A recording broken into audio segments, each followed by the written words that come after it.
Existem pessoas ruins no mundo o suficiente para transformar sua vida um inferno, se aproveitando da sua boa vontade e do seu estado emocional. Cuidado e não confie nesses sinais.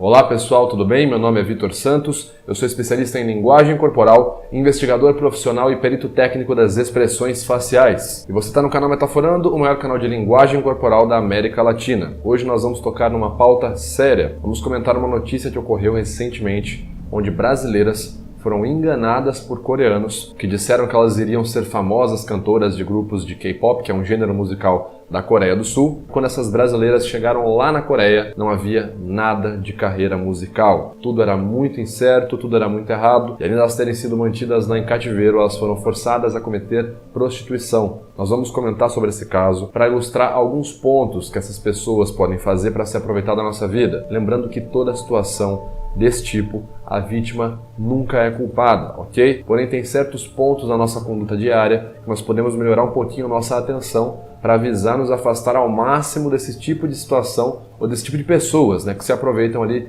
de estados emocionais. O primeiro ponto é entender essa história. Essas brasileiras ali com faixa etária entre 20 a 30 anos de idade eram fãs de K-pop, esse gênero musical que tanto está em alta hoje em dia. E lembrando que esse crime não tem nada a ver com o gênero musical. Essas brasileiras então tiveram acesso a uma informação de que grupos coreanos, empresários coreanos, pessoas ali da Coreia que trabalham com essa produção cultural que vem da Coreia, estariam procurando garotas para montar um grupo musical do gênero K-pop. Então elas viram essa notícia, provavelmente se animaram, ficaram felizes, entraram em contato, se cadastraram na pesquisa do concurso, enfim, toparam participar desse tipo de apresentação. Dito isso, essas pessoas que se passaram, creio eu, por empresários musicais da Coreia, observaram o perfil delas, disseram que estavam de acordo, que tinham aceitado e que iam transformar elas em um grupo famoso de garotas de K-pop. Eles então pagaram as passagens dela, passagens de ida e volta, e elas foram para a Coreia. Chegando lá, o passaporte delas foi confiscado e as passagens de volta também foram canceladas. Uma vez ali,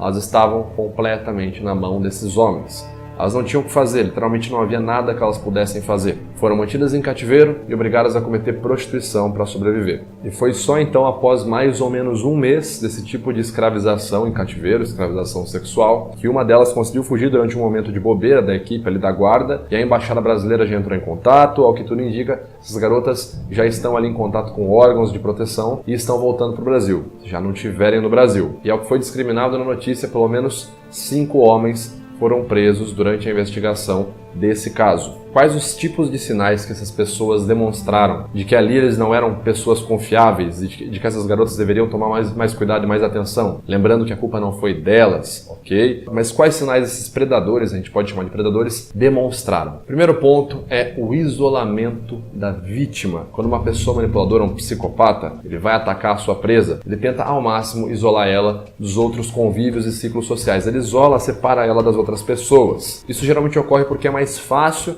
ele fazer a cabeça dela, quando tá só ela ouvindo o que ele tá dizendo, do que se ele tentar falar para ela no meio de uma multidão de várias pessoas dando outras opiniões. Eu não consegui encontrar informações sobre como se decorreu essa negociação, mas provavelmente ele escolheu algum perfil ali de garotas que eram solitárias ou não eram muito próximas de família, não tinham muitos amigos, meninas sozinhas, isoladas, ou seja, uma pessoa mais fácil de ser tirada ali de um grupo e ser mantida isolada para poder ser manipulada. O fato dele levar elas para outro país, sem de fato fazer uma chamada ao vivo, uma reunião, uma call com elas ali, com a mãe delas, o pai delas, os responsáveis presentes, já mostra esse caráter de isolamento da vítima, tentar isolar a vítima ao máximo para que ela não tenha tempo de pensar e fique só sob a sua influência. Isso é o que um psicopata, um predador, faz. Então uma pessoa que quer sempre te isolar, quer que você fique só com ela, tome muito cuidado com esse tipo de gente, ok? Sempre vale tomar atento e observar outros traços também, não ficar preso só em um critério. Segundo ponto, falta de informação para maior discernimento. Mais uma vez reforçando, eu não sei como foi o processo, se eles entraram em contato com elas, se eles conversaram por e-mails, se isso foi conversado em chamadas de vídeo, eu não faço ideia, mas um ponto é crucial: como que com pouca informação estando do outro lado do mundo, era possível alguém de fato transformar você em uma pessoa famosa. Numa situação dessas, se algo parece muito fácil, ou se a pessoa solta poucas informações, não, pode vir, quando você chegar aqui eu te passo tudo, não, vem, quando você chegar aqui a gente conversa, vai ser bom, você vai ver que legal. Suspeite e desconfie, peça sempre por mais informações. Eu já falei do método POC, no qual você deve perguntar por que, o que e como para a pessoa, isso ajuda muito a tomar decisões. E reforço, se você está num tipo de situação dessa, que envolve, por exemplo, uma passagem, um translado para o outro lado do mundo, seria recomendado que você de fato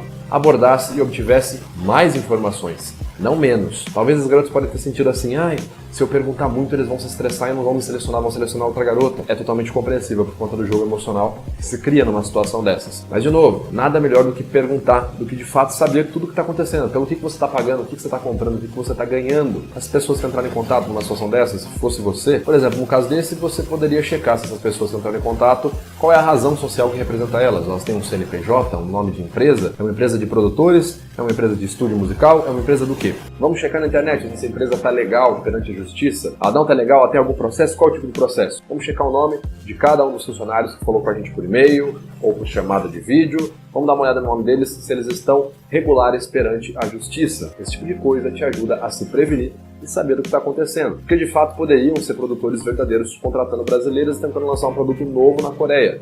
Poderia ser, infelizmente não foi. Terceiro ponto, um dos principais, a manipulação emocional. Numa situação dessas, um psicopata, ele não entende o que ele sente porque ele não é empático, ele não consegue trocar de lugar com você, mas ele consegue observar o seu processo emocional. Então é muito mais provável que ele te manipule por meio das emoções. Por exemplo, no caso dessas garotas, eles poderiam ter falado para elas, imaginem vocês aqui, fazendo sucesso, vocês vão andar, o público vai adorar vocês. O público nunca viu uma garota brasileira aqui. Eles vão jogar rosas, eles vão aplaudir. O que acontece aqui nesse tipo de situação, nesse momento de manipulação emocional, a nossa amígdala, a nossa região aqui do sistema límbico de processamento emocional no cérebro, começa a disparar com muita força. Significa que nossas regiões funcionais executivas, como por exemplo o neocórtex, perdem a sua atividade, elas perdem a sua força, ou seja, literalmente a razão perde para a emoção. E quando você está emocionado, qualquer emoção que seja, você vai agir em prol da emoção, você não racionaliza, você faz coisas que você não faria se você tivesse um pouco mais racional e menos emocional. Quem já brigou, já discutiu, sabe o que é isso.